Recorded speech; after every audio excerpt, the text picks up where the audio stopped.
Hello good morning friends, कैसे हैं आप लोग। और आप लोग को पता चल गया होगा कि सीटेट का जो नोटिफिकेशन आ चुका है, जिसमें बता दिया गया है कि आपका एग्ज़ाम किस सिटी में होने जा रही है।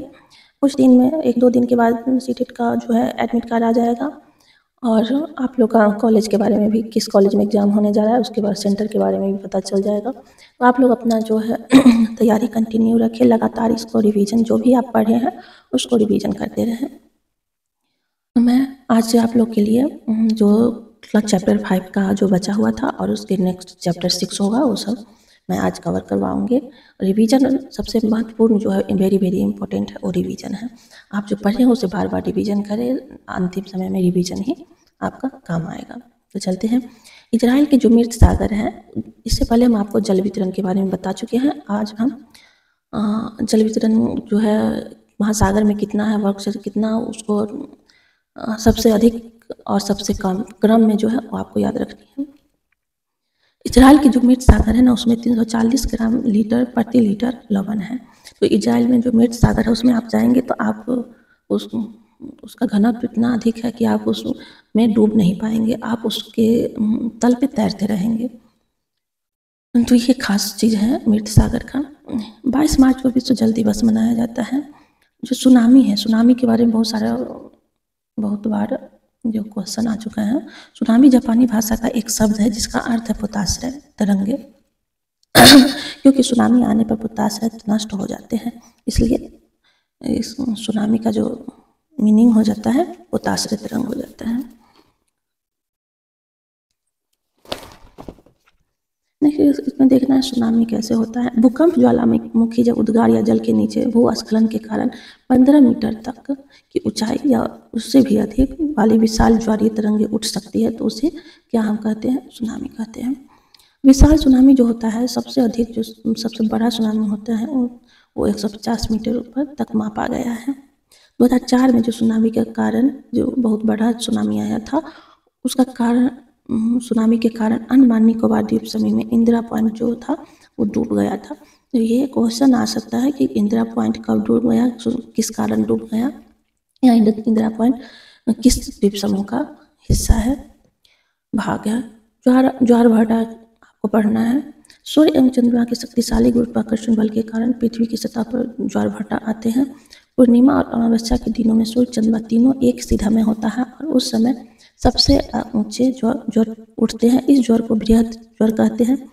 उच्च ज्वार नौ संचालन में सहायक होते हैं, जो मछली पकड़ने में भी मदद होती है। जब उच्च ज्वार होता है तो नाव को वो किनारे पर पहुंचा देता है, इसलिए नौका चालन को आसानी होती है और मछली भी किनारे आ जाती है। तो मछली पकड़ने वाले मछुआरे होते हैं, उसको मदद मिल जाती है मछली में।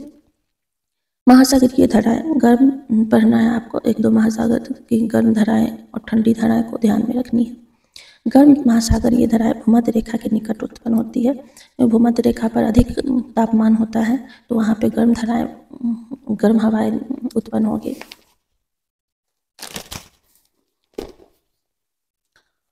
महासागरीय जो धाराएं होती है, निश्चित दिशा में महासागर सतह पर नियमित रूप से बहने वाली ये धाराएं होती है। ये गर्म एवं ठंडी हो सकती है। गर्म धारा भूमध्य रेखा के निकट उत्पन्न होती है एवं ध्रुवों की ओर प्रवाहित होती है। ये भूमध्य रेखा पर उत्पन्न होगी और ध्रुव की तरफ जाएगी।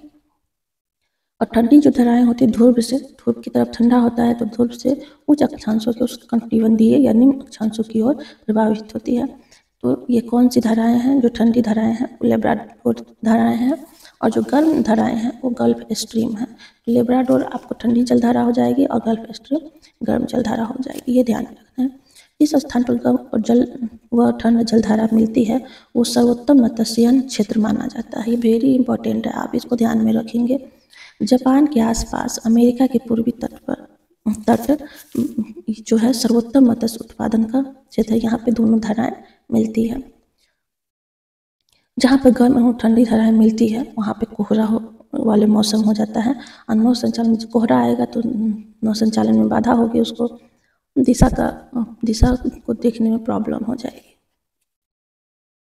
और आगे बढ़ने में भी। नेक्स्ट आपको देखना है चैप्टर 6 में क्या है। मानव पर्यावरण अन्योन क्रिया उष्णकटिबंधीय उष्ण प्रदेश के बारे में आपको थोड़ी सी जानकारी रखनी है, तो इसमें इम्पोर्टेंट हो सकता है। अमेजन बेसिन के बारे में आपको पढ़ना। जो अमेजन जो है बड़ी जंगल जो है वो पूरे पृथ्वी का फेफड़ा कहलाता है, ये सब आपको पता होगा। उष्णकटिबंधीय प्रदेश कर्क रेखा और मकर रेखा के मध्य स्थित है। 10 डिग्री उत्तर और 10 डिग्री दक्षिण के मध्य भाग को भूमध्य रेखा प्रदेश कहते हैं। यह अक्षांश में 10 डिग्री उत्तर और 10 डिग्री दक्षिण के रेखा को भूमध्य रेखा कहते हैं। और इसे अमेजन नदी इसी प्रदेश से होकर के गुजरती है। पश्चिम में पर्वतों से निकलकर पूर्व का अंध महासागर में गिरती है, ये आपको याद रखना है। पश्चिम से निकलकर अंध महासागर में गिरती है। इस जंगल में परजीवी पौधे के रूप में यहाँ आर्किड एवं ब्रोमीलियाड पैदा होता है। ये पौधा होता है आर्किड एवं ब्रोमीलियाड, जो आपको ये दोनों याद रखनी है। ये पौधे अपने पत्तियों में जल संचित रखता है। मेढक जैसे प्राणी इस जल के पैकेट में का उपयोग कर अंडा इसमें देने के लिए उपयोग करता है। तो आर्किड और ब्रोमीलियाड के बारे में आपको ध्यान में रखनी है। टूकन गुंजन पक्षी रंगीन पक्षी वाले मकाओ एवं भोजन के बड़ी चोंच वाले पक्षी मिलते हैं। यहाँ पे ये सब गुंजन पक्षी, टुक्कन पक्षी, रंगीन छत्ती वाले जो होते हैं मकाओ एवं भोजन की बड़ी चोंच वाले पक्षी मिलते हैं। बंदर, स्लॉथ, टैपिर जो होता है चींटी खाने वाला होता है, ये सब इसमें मिलता है। एनाकोंडा जो बहुत ही इंपॉर्टेंट है, एनाकोंडा और बोआ सांप जो होता है इसी जंगल में मिलता है।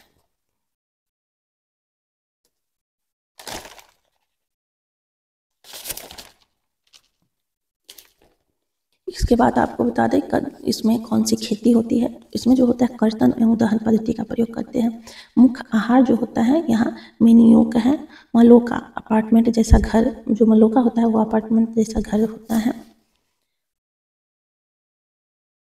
गंगा ब्रह्मपुत्र बेसिन जीवन के बारे में आपको थोड़ी सी जानकारी रखनी है। यह बेसिन 10 डिग्री उत्तर से 30 डिग्री उत्तर अक्षांश में है।